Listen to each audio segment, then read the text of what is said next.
est en Dieu. Est-ce que tu sais ça? Le meilleur est en Dieu.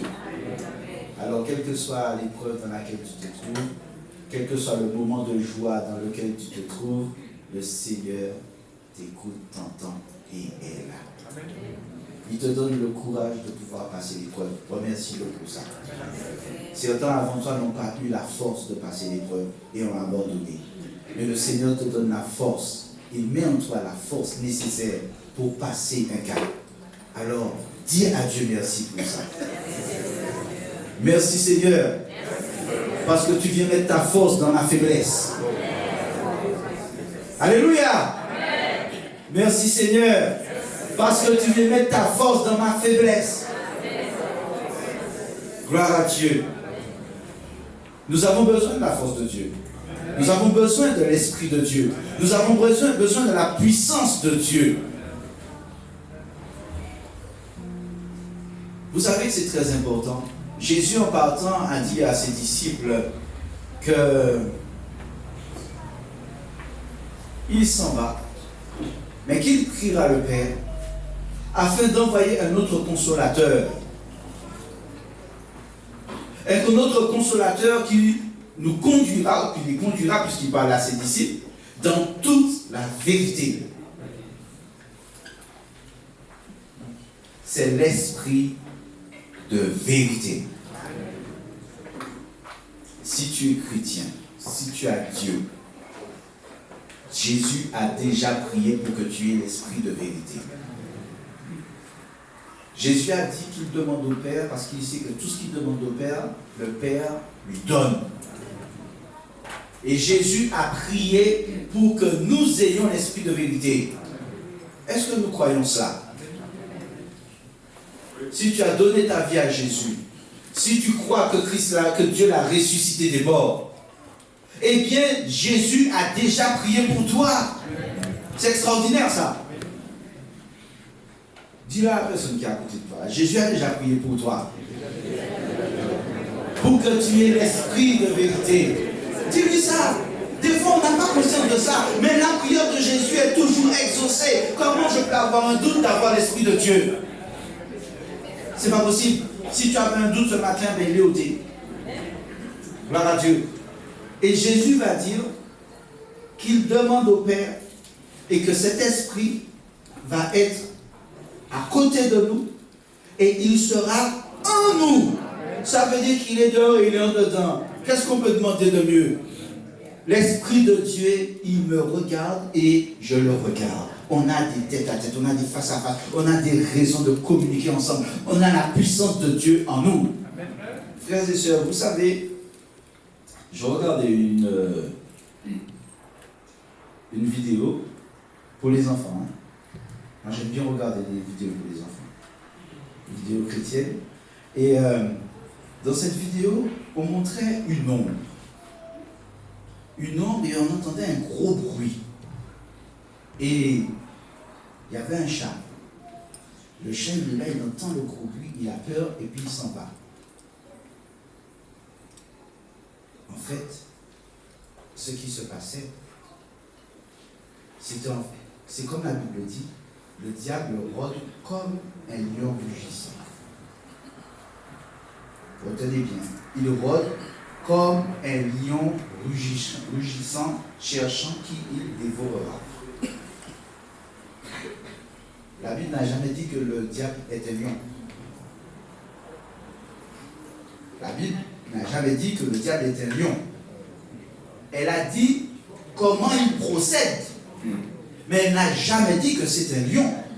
C'est-à-dire que le diable fait croire qu'il est ce qu'il n'est pas. Alors dans cette petite image, la réalité qu'il y avait derrière ces ombres, en fait c'était une petite souris qui faisait comme si elle était plus grosse que le chat. Et du coup, le chat a eu peur de sa propre proie. Est-ce que vous imaginez? C'est exactement la même chose dans le monde spirituel. Le diable rôde comme un lion rugissant. Nous ne devons pas ignorer ses desseins. Quand tu n'ignores pas ses desseins, tu comprends par là qu'il fera tout pour te détruire, pour t'égorger, pour voler. Et il vient tout pour tuer. Son objectif, c'est ça. En fait, ce que la Bible nous dit par là, c'est que le diable, c'est un menteur à la base, mais surtout que, en fait, c'est un illusionniste. Il te fait croire à une vérité, mais qui en réalité est un véritable mensonge. Et nous devons avoir le discernement. Il rôde comme un lion rugissant. Le lion dont parle la Bible, c'est le lion de la tribu de Juda, notre Seigneur Jésus-Christ. Lui, c'est le vrai lion. Lui, c'est le lion que Dieu a placé là pour nous. C'est pas Satan. Il n'y a pas de lion dans la Bible. Il n'y a pas de lion. Il n'y en a qu'un seul, c'est Jésus. Et nous devons prendre conscience de cela. Jésus a prié pour moi, pour que j'aie son Saint-Esprit en moi et à côté de moi. Je remercie Dieu pour ça tous les jours. Et son Saint-Esprit fait un travail en moi. Chaque jour, chaque moment, il m'instruit, il me corrige, il m'apprend à être attentif. Il m'apprend aussi à me laisser entre les mains de Dieu. Mais ça, c'est un travail, j'ai envie de dire, qui est normal quand on veut aller plus loin avec Dieu. Il faut savoir se laisser éduquer par Dieu. L'éducation n'est pas toujours facile. Ce matin, nous continuons notre série sur la priorité, le premièrement. Nous avons déjà vu plusieurs aspects du premièrement. Nous avons vu au travers de l'exemple de la veuve de Sarepta comment est-ce que Dieu a appelé Élie et lui a parlé, et comment Dieu a parlé à cette femme aussi, et quel était le contexte, comment elle a dû faire un choix difficile pour elle. Elle devait seulement dire, bon, ben, moi il ne reste plus qu'un peu de farine, un peu d'huile, et puis après, nous devons mourir, mon fils et moi. Et Dieu va lui parler. Dieu a dit à Élie d'aller parler à cette femme de sa part. En fait, Élie, quand il va voir cette femme, il lui dit, mais voilà ce que Dieu m'a dit de te dire. Élie ne vient même pas demander pour lui-même, mais il vient demander, il vient parler à cette femme de la part de Dieu. Pourquoi? Parce que Élie va aller pour dire à cette femme, Dieu a décidé de te bénir. Dieu a décidé de te bénir, toi et ton fils. Pour cela, il n'y a qu'une seule chose à faire. Écoute et fais comme il te dit. Dieu t'a dit de me faire d'abord un peu d'huile, un gâteau pour moi, et ensuite tu vas donner à ton enfant à manger. Et elle va faire comme ça. Et ce qui va se produire à la fin, c'est que cette femme n'aura jamais plus besoin ni d'huile ni de farine. Il ne manquera jamais plus dans sa maison. Et elle a été au-delà de ce qu'elle et son fils bénéficiaient. Elle a été une source de bénédiction pour son environnement aussi. Sa famille a bénéficié de sa bénédiction. Et c'est comme ça que le Seigneur a travaillé en elle, parce qu'elle a choisi de mettre premièrement l'obéissance avant ses propres intérêts. Quand on choisit de donner à Dieu la priorité avant nos propres intérêts, eh bien nous voyons la bénédiction de Dieu. La Bible dit que ça ne sert à rien de faire un tas de sacrifices, parce que Dieu, ce n'est pas les sacrifices qu'il veut, il veut ton cœur. Il veut ton cœur, il veut ton obéissance. L'obéissance vaut mieux que les sacrifices. Voilà ce que la Bible dit. Souvent nous voulons des bénédictions, mais nous avons du mal à obéir. Or, l'un ne va pas sans l'autre. Je dirais, l'une ne va pas sans l'autre, c'est plus juste. La bénédiction va de pair avec l'obéissance. Vous savez ça? Et c'est cette obéissance que Dieu rémunère. Parce que l'obéissance que nous faisons à Dieu est un acte de foi. On demande à Dieu, donne-moi la foi, fais grandir ma foi. Mais la première action qui manifeste la foi, c'est l'obéissance. On a parfois du mal à entrer dans cette relation. Obéis déjà, et tu verras là, c'est déjà un acte de foi que d'obéir. C'est un acte de foi. On pose un acte sur notre foi quand on dit « Ok Dieu, j'obéis, j'y vais. Ok Dieu, je fais. Ok Dieu, je dis. Ok Dieu, je reste. » C'est un acte de foi, l'obéissance. Cette obéissance va loin. Parce que l'obéissance est une question de priorité que nous accordons quand nous nous trouvons dans des situations où il faut faire des choix. Soit on obéit à notre système de valeurs, Soit on obéit à une éducation que le monde nous a donnée, soit nous obéissons à ce que Dieu nous dit de faire et d'être. Parfois, quand on met les deux sur la balance, on est hésitant, on a du mal, et c'est difficile, c'est vrai. Pour qui ici, ça n'a jamais été difficile de faire des fois des choix entre ce que Dieu demande et ce que nous voulons? Je crois que nous tous, on a eu à un moment donné à faire des choix qui étaient particuliers parce que c'était soit notre intégrité, notre obéissance, ou parfois c'était des fois des rapports, on dit mais c'est pas normal que tu fasses ça. Tu fais des choix qui ne sont pas logiques, peut-être pour les hommes, mais pour Dieu. Ça va tout droit dans la logique de son royaume. Jésus dira à ses disciples, dans Matthieu 6, le verset 33 et le verset 34 aussi, il dira, cherchez premièrement le royaume de Dieu et sa justice. Et toutes ces choses vous seront données par-dessus tout. C'est-à-dire qu'il y a parfois des sujets d'inquiétude, le manger, le boire, comment on va s'habiller, etc. Comment on va faire. En fait, quelque part, ce sont des préoccupations qui sont légitimes, j'ai envie de dire. Pour n'importe qui, ce sont des préoccupations qui sont normales, qui sont légitimes. On a le droit de réfléchir là-dessus. Mais maintenant, quand on est dans la relation avec Dieu et que Dieu nous dit ne t'inquiète pas du lendemain.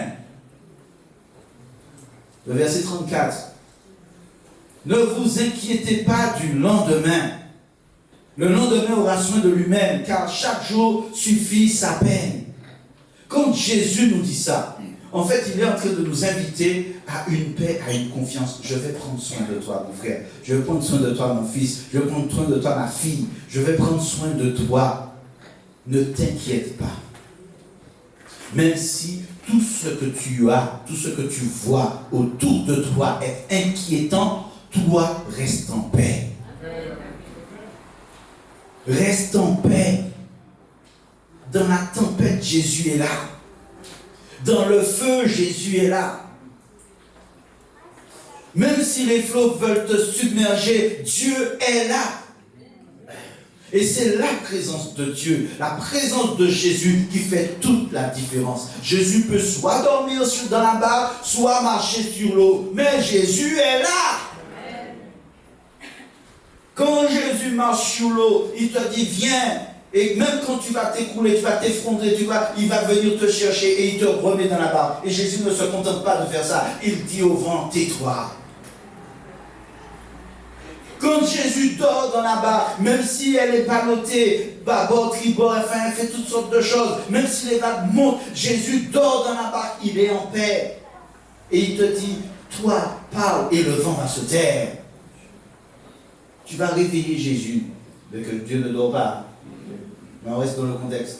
Jésus dormait dans la barque. Ils l'ont réveillé. Maître, fais quelque chose pour nous. Nous la complons. Nous la souffert. Nous qui sommes morts. Fais en arrière. Jésus va leur dire, mais vous n'avez toujours pas compris ce que vous devez faire. Je paraphrase. Et là, il va donner des ordres.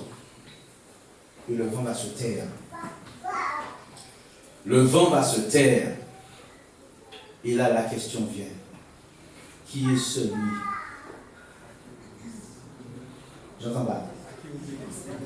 À qui? Même le vent et la mer obéissent.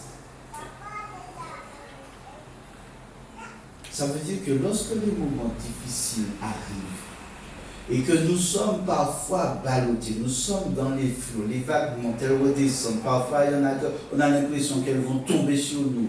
Eh bien, qu'est-ce qui se passe? Le miracle de Dieu fait que les gens qui sont autour de nous ne comprennent pas la délivrance. Mais qui est cette personne? Mais d'où tu viens toi? Comment c'est possible? Parce que je t'ai vu, j'ai vu dans quelle situation tu étais, j'ai vu dans quelles conditions tu étais, j'ai vu comment la maladie t'avait affaibli, j'ai vu le diagnostic des médecins, mais on t'est pour moi, mais qu'est-ce que tu fais là? Papa a fait quelque chose, Dieu a donné des ordres à mon sujet. Alléluia. Et c'est là que nous comprenons que nous ne devons pas donner la priorité aux choses et aux circonstances qu'on vit, mais donner la priorité à la parole de Dieu sur nos vies. Quelle est la parole que Dieu a prononcée sur ta vie? Quelle est la parole que Dieu a prononcée sur ta vie? Et cette parole aura son effet. Et les gens qui sont autour de toi ne pourront que constater et regarder et dire, il y a vraiment un Dieu qui existe. Parce que j'ai vu cette dame-là. J'ai vu comment elle était. J'ai vu comment son mari était avec elle. J'ai vu comment la maladie l'a malmenée. J'ai vu comment ses enfants ont été. J'ai vu comment sa famille l'a maltraitée. J'ai vu comment elle était au travers de son travail, comment elle a souffert. J'ai vu comment, même au niveau de l'église, des fois, j'ai vu cette dame-là au plus bas. Mais je ne comprends pas aujourd'hui qu'elle soit comme ça. Ceux qui veulent appeler dames, ils veulent appeler messieurs aussi. Les frères, vous n'êtes pas oubliés. Dieu agit. La priorité que nous devons lui accorder, c'est ça qui détermine l'issue du combat. Soit nous mettons nos affaires et nos intérêts en premier, soit nous cherchons premièrement le royaume de Dieu et sa justice. Les deux vont ensemble. Chercher le royaume de Dieu sans la justice de Dieu, ça ne sert à rien. Jésus a dit ce qu'il faut faire. Chercher, retenez ce mot-là, premièrement. Quand il s'agissait de la veuve de Sarepta, Élie a dit à cette femme, fais premièrement pour moi un gâteau. Elle aurait très bien pu faire, je vais faire pour mon fils, je vais faire pour moi, puis le reste, je vais lui donner. Il lui a dit non. Il lui a donné un processus, il lui a donné un ordre de fabrication. Tu fais pour moi d'abord, et ensuite tu vas faire pour toi et ton fils.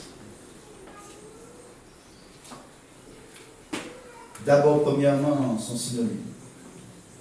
Cherchez premièrement. Des fois, on a tendance à mettre les premièrement en deuxièmement. C'est pas vrai? On a l'impression que notre premièrement, c'est le premièrement de Dieu. Alors que souvent, le premièrement que nous mettons en priorité, c'est peut-être bien secondaire et parfois même plus que secondaire. On se trompe de priorité.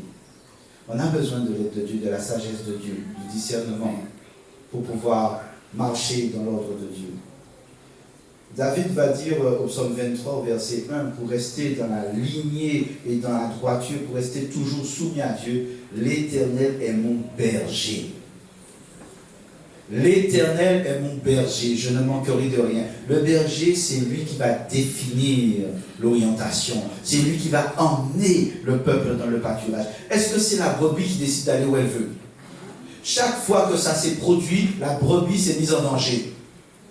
Chaque fois que ça s'est produit, la brebis s'est exposée au loup. Et il y a eu des massacres. Le berger est obligé d'intervenir parfois pour aller chercher la brebis. Aller l'arracher de la gueule des loups. Des loups, des lions, des ours, des bestioles quoi, qui tuent. Le berger va lui-même s'exposer au danger pour aller chercher la brebis qui est perdue.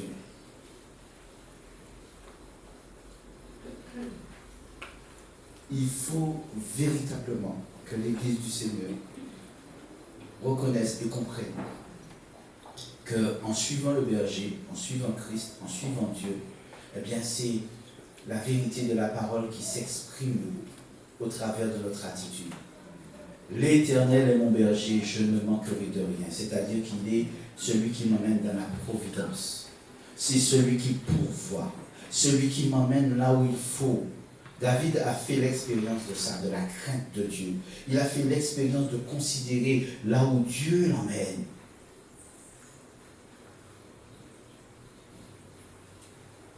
Les nations sont dans l'inquiétude. Quand vous regardez les actualités, vous vous rendez compte que partout dans le monde, il y a une guerre. Partout dans le monde, il y a des gens qui sont stressés. Partout dans le monde, les gens recherchent toutes les choses nécessaires à la vie.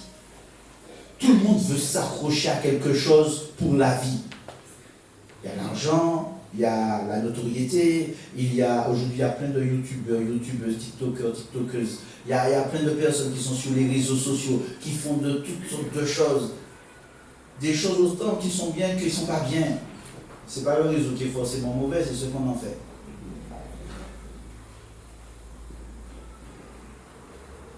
Il y a toutes sortes d'influences. Les gens sont en recherche. Le monde est en recherche de paix. Le monde est en recherche de sécurité. Le monde est en recherche de valeur. Et l'Église a tout ce dont le monde a besoin. Dieu a mis en nous l'esprit de vérité qui nous conduira dans toute la vérité. C'est son esprit, la puissance de Dieu. Que devons-nous faire, nous?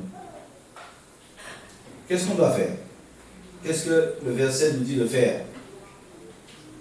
Matthieu 6, 33. Qu'est-ce qu'il nous dit de faire? Qu'est-ce qu'on doit faire? Je n'entends pas. Alors, j'aimerais que toutes les voix qui sont dans la salle puissent me dire ce qu'il faut faire. Cherchez premièrement le royaume de Dieu et sa justice. Voilà ce que nous devons faire. On doit faire du premièrement. Et le premièrement, c'est Dieu. Dans ce que tu penses, est-ce que la priorité est donnée à Dieu? Dans ce que tu aimes, est-ce que la priorité est donnée à Dieu? Dans ce que tu dis, est-ce que la priorité est donnée à Dieu? Là où tu vas, est-ce que la priorité est donnée à Dieu? Dans ce que tu entends, est-ce que la priorité est donnée à Dieu? Dans ce que tu saisis, est-ce que la priorité est donnée à Dieu? Nous avons vraiment besoin de continuer cette démarche de sanctification en sanctification. Parce que c'est dans cette sanctification progressive que nous apprenons à être agréables à Dieu.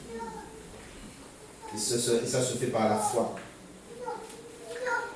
Mais la question que je vais poser, pour vous, le royaume de Dieu, c'est quoi?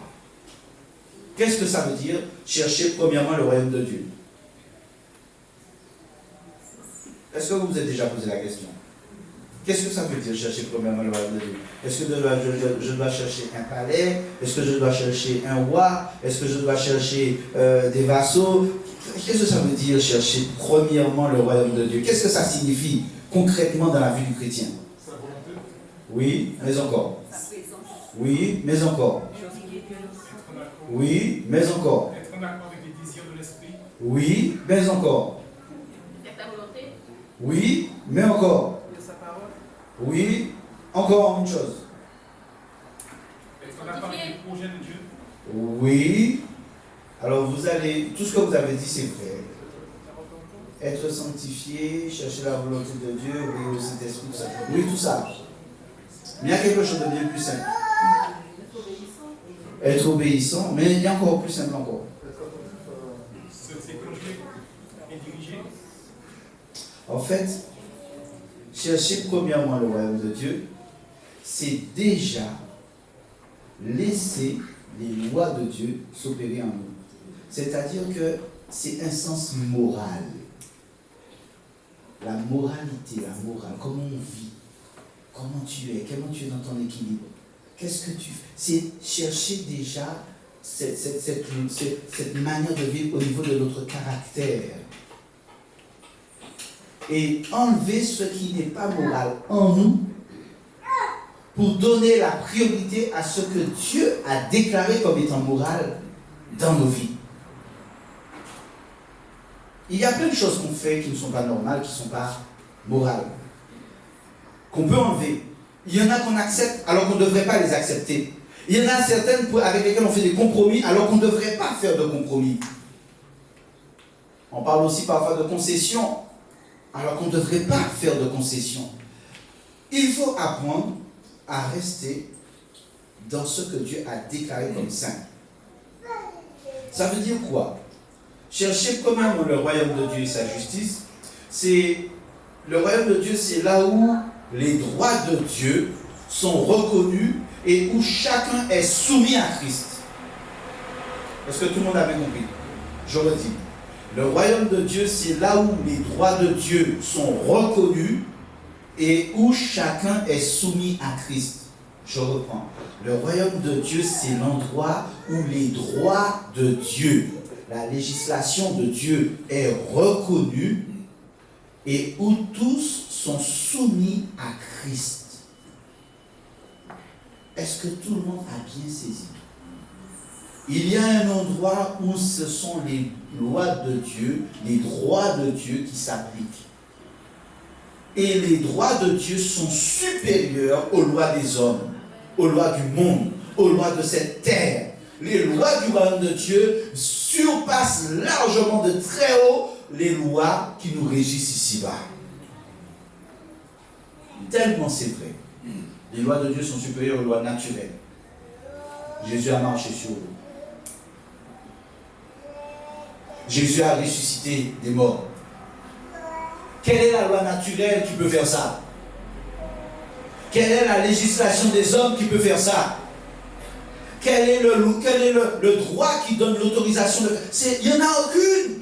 Il n'y a aucune loi. Il n'y a aucun droit. Il n'y a rien ici-bas, aucune loi qui permette cela. Mais dans le royaume de Dieu, il y a une loi, il y a un droit qui donne l'autorité à des enfants de Dieu, aux chrétiens, de faire cela pour que ça s'applique ici-bas.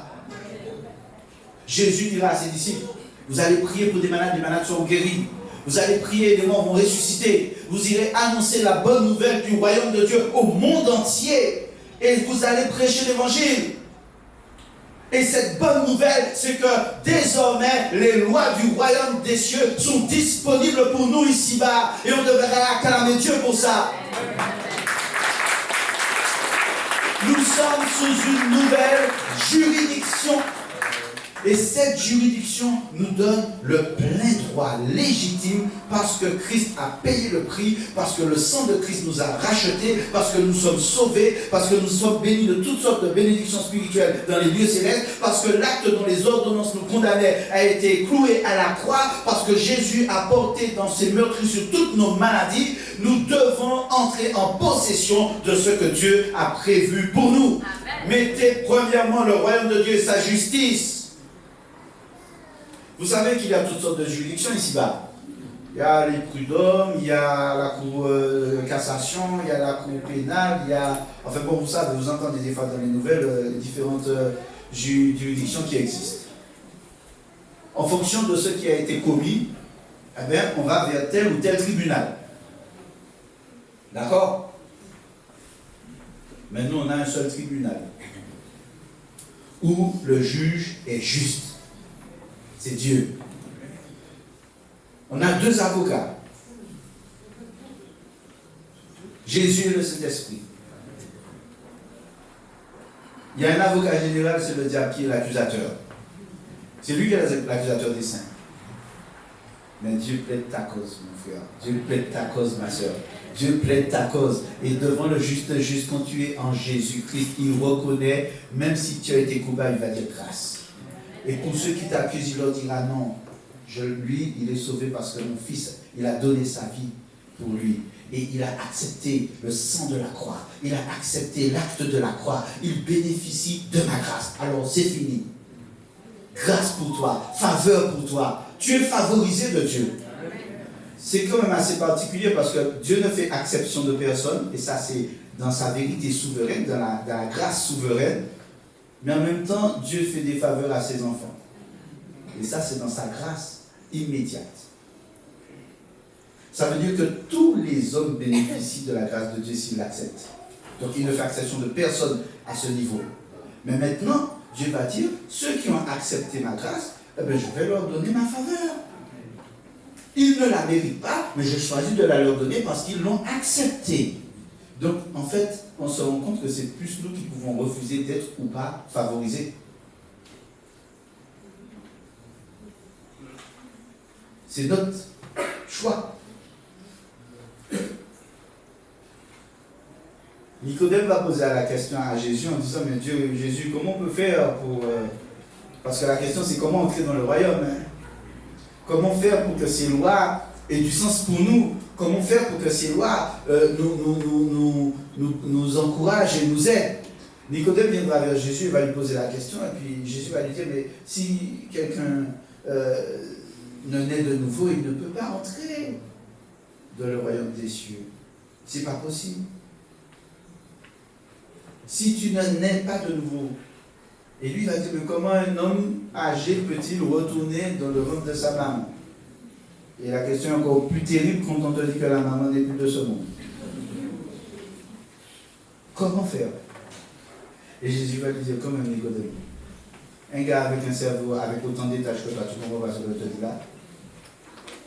Tu es docteur, tu comprends pas ça? Et là, il va lui dire, si tu ne nais pas doué d'esprit, tu ne peux pas entrer dans le royaume. Il ne parle pas de la naissance physique. Il parle d'une autre naissance. La naissance réelle de notre être. Nous sommes dans une condition physique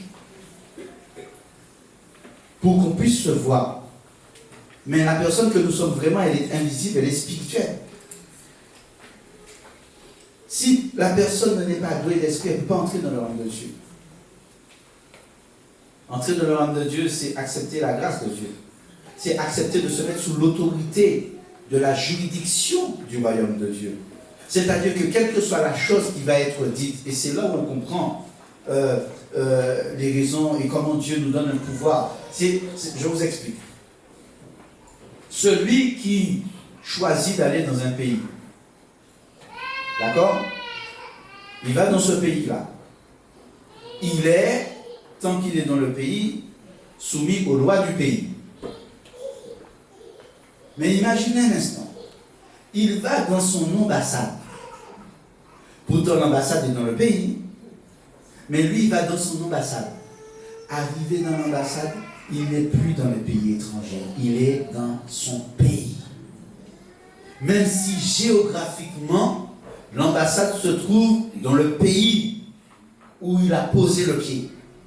Mais lorsqu'il entre dans son ambassade, il n'est plus soumis aux lois du pays, il est soumis aux lois de son pays. Nous sommes peut-être ici-bas, mais nous sommes des ambassadeurs de Dieu. Tu as un mandat diplomatique. Et avec ce mandat diplomatique, tu peux faire ce que les lois de ton pays te permettent de faire. Tu vas dans l'ambassade, parce que tu dois représenter dignement ton pays, là où tu es en terre étrangère. Mais tu es quand même sous l'immunité diplomatique. Et l'immunité diplomatique, c'est quoi concernant le chrétien? C'est le fait que la mort n'a pas de pouvoir sur toi. Les problèmes et tout ce qui est fait contre toi n'a pas de pouvoir. Et c'est là que tu vois que Dieu te dit que toute arme forgée contre toi sera sans effet, et toute langue qui s'élèvera en justice contre toi, tu la condamneras. Alléluia! Le Seigneur t'a donné une autorité, un pouvoir, parce que tu es un diplomate. Tu es un ambassadeur, une ambassadrice du Seigneur. Ça ne veut pas dire qu'il n'y aura pas de tentative. Ça ne veut pas dire qu'il n'y aura pas de moments difficiles. Mais la chose dont on doit tenir compte et qu'il faut que soit sûr, c'est que quand on donne la priorité à Dieu, quand on choisit d'entrer sous sa juridiction, dans son royaume, eh bien c'est la loi de Dieu qui s'applique. C'est la loi de Dieu qui s'applique pour nous. Et c'est ainsi qu'on comprend toutes les promesses que Dieu fait à ceux qui sont à lui. Toutes les promesses sont attachées à une seule chose. Appartiens-tu au royaume ou pas? Est-ce que tu permets à mes lois célestes d'avoir un effet sur toi? Est-ce que tu permets aux lois de mon royaume de faire justice pour toi? Alléluia. Est-ce que tu me permets de prendre ta cause, de plaider ta cause? Dieu est extraordinaire. Et dans sa bonté, Dieu nous permet de marcher de progrès en progrès, de sanctification en sanctification, pour que nous saisissions véritablement les enjeux. Quels sont les enjeux? C'est notre éternité. Quels sont les enjeux? C'est le salut de ceux vers qui Dieu nous envoie. Quels sont les enjeux? c'est la vie et la communauté, c'est comment elle grandit, comment elle croit, l'engagement de chacun. Et quand on s'engage avec Dieu, ça doit être sans réserve. Ne dis pas à Dieu, je viens si tu commets un péché. Quand Dieu t'appelle et tu dis, oui, mais le mais que tu dis après, c'est un péché. Fais comme Samuel, me voici. Me voici. Est-ce que ce matin tu es prêt à dire à Dieu, me voici Église? Me voici, sers-toi de moi. Ça doit être sans réserve, sans condition. Christ n'a pas mis de condition pour venir nous sauver. Si on doit suivre le modèle, ce serait lequel? J'entends pas. Jésus, Christ. Il n'a pas regardé comme une poire arrachée de se dépouiller de ce qu'il était. Il est sorti de sa gloire pour prendre notre condition. Et la chose qui est le plus extraordinaire, Jésus aurait pu venir tout grand. Hein? Puisque les Juifs l'attendaient comme ça. Il aurait pu venir de façon spectaculaire. Et puis tout le monde a capé. Le ciel, les machins, la terre sale, les gens sont là. Attention, Dieu descend sur terre. Et puis il y a toute une sorte de cérémonie qui est en train de se mettre en place. Parce que Dieu vient, bim. C'est pas comme ça que ça s'est fait. Jésus est passé par toutes les situations, toutes les étapes de la vie terrestre pour que nous soyons sauvés. C'est-à-dire qu'il est descendu tellement bas dans ce qu'il avait à vivre. En fait, il a pris notre condition. Jésus est arrivé sous la forme d'un embryon, tout simplement. Cet embryon, après 9 mois, il est né, ça a été un bébé. Ensuite, il a grandi.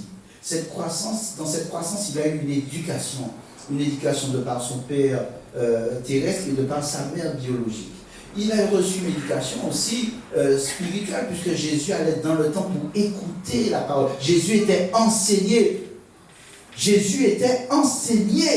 Souvent, les gens s'imaginent que tout ce que Jésus disait, il le disait comme ça parce que c'était Dieu. Non, frères et sœurs. Jésus était enseigné, il allait dans le temple et il écoutait les rabbins. Il était enseigné spirituellement. Et je tire mon chapeau à toutes celles qui sont engagées dans l'enseignement des enfants. Parce que c'est précieux. Jésus a été enseigné, regardez ce que ça a donné, le Messie. Il est venu, il a révolutionné, il a apporté une nouvelle manière de réfléchir, de penser, de faire, d'agir. Donc mes sœurs, ne perdez pas courage, continuez, investissez votre temps, investissez tous vos efforts, tout votre amour dans ce saint service qu'est l'éducation chrétienne des enfants. Les jeunes aussi. C'est important. C'est très important. Parce que de leur éducation dépend l'avenir de l'Église. Dépend aussi l'équilibre de l'Église. Donc continue. Alléluia. Plus nous avancerons avec Dieu, plus nous verrons la gloire de Dieu se manifester. Ne perdons pas quoi, ne perdons pas la foi. Au contraire, continuons d'avancer. Les lois de Dieu peuvent s'appliquer à ta vie. Il suffit simplement de lui dire, le voici. Le royaume de Dieu est ouvert à tous ceux qui reçoivent Jésus. Tous ceux qui comprennent et qui acceptent son sacrifice. Voulez-vous aujourd'hui passer à une autre étape dans votre relation avec Dieu? Le royaume et la justice de Dieu aussi s'appliquent à nous tous qui avons un jour dit oui à Dieu. Aujourd'hui, le Seigneur te donne une autre compréhension. Aujourd'hui, le Seigneur ouvre ton cœur, ouvre ton esprit à une autre approche de son royaume. Son royaume, ce n'est pas une question de manger et de boire. C'est une question de justice. Aller au ciel, c'est une question de justice. Et c'est celui qui est rendu juste par le sang de l'agneau qui entre dans le royaume de Dieu.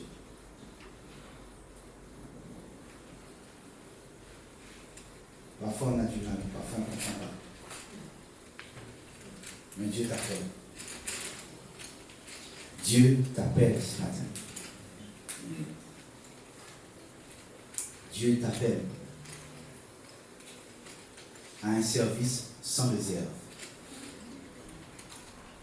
De même que Jésus n'a pas calculé, il n'a pas réfléchi, il n'a pas regardé à ce qu'il allait perdre dans le ciel pour venir ici-bas. Il est né, je disais, il a été enseigné dans le temple. Il a grandi, il est allé au pèlerinage avec ses parents. Il allait à Jérusalem avec ses parents. Même à 12 ans, ils l'ont perdu, ils ne savaient pas où il était. Et Jésus va leur dire, mais est-ce que vous ne savez pas qu'il faut que je m'occupe des affaires de mon Père? Ça veut dire qu'il y a un moment donné, il faut que je passe à une autre étape. Il y a aujourd'hui un moment où tu dois passer à une autre étape dans ta relation et dans ta vie avec Dieu. Passe à l'action. Jésus arrivera et il lira dans le livre d'Ésaïe, je crois que vous l'avez lu ce matin, l'Esprit du Seigneur est sur moi. Et quand Jésus lisait le prophète Ésaïe, les gens qui étaient là en train de l'écouter disaient, mais il ne lisait pas le texte. En fait, il était en train de témoigner de quelque chose. Il n'était pas en train de lire, en fait, il était en train de dire que celui dont Ésaïe parle, c'est moi. Jésus ouvrait les yeux de ces hommes qui l'écoutaient. Il se fait baptiser ensuite et il commence son service. Il commence son service officiellement, j'ai envie de dire. Et il va apporter la bonne nouvelle du royaume, son service de missionnaire, son service d'évangéliste. Il va le commencer comme ça. Jésus annonce la bonne nouvelle du royaume. Repentez-vous et convertissez-vous, car le royaume de Dieu est proche. Repentez-vous et convertissez-vous, car le royaume de Dieu est proche. Repentez-vous et convertissez-vous, car le royaume de Dieu est proche. Avant lui, il y en avait un qui donnait le même message, qui avait aussi ses disciples, c'est Jean-Baptiste. Et Jean viendra et dira le même message, c'est lui qui précède. Il est la voix qui précède dans le désert. Et cet homme, Jésus, est mort à la croix pour permettre à l'humanité tout entière de bénéficier des lois de son royaume. Dans le royaume de Dieu, il n'y a pas de mort. Dans le royaume de Dieu, l'innocent n'est pas pris pour coupable. Dans le royaume de Dieu, le coupable n'est pas pris pour innocent. Parce que nous avons un juste juge.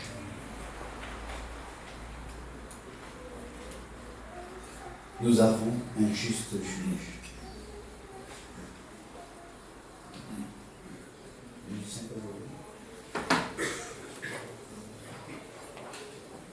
Dans notre approche aujourd'hui, premièrement, de la priorité que nous devons avoir, que nous devons choisir. Même si parfois les combats sont difficiles, même si parfois nous avons des hésitations, même si parfois nous avons des peurs aussi qui nous retiennent. Mais aujourd'hui, le Seigneur te dit, sois libre, n'aie pas peur.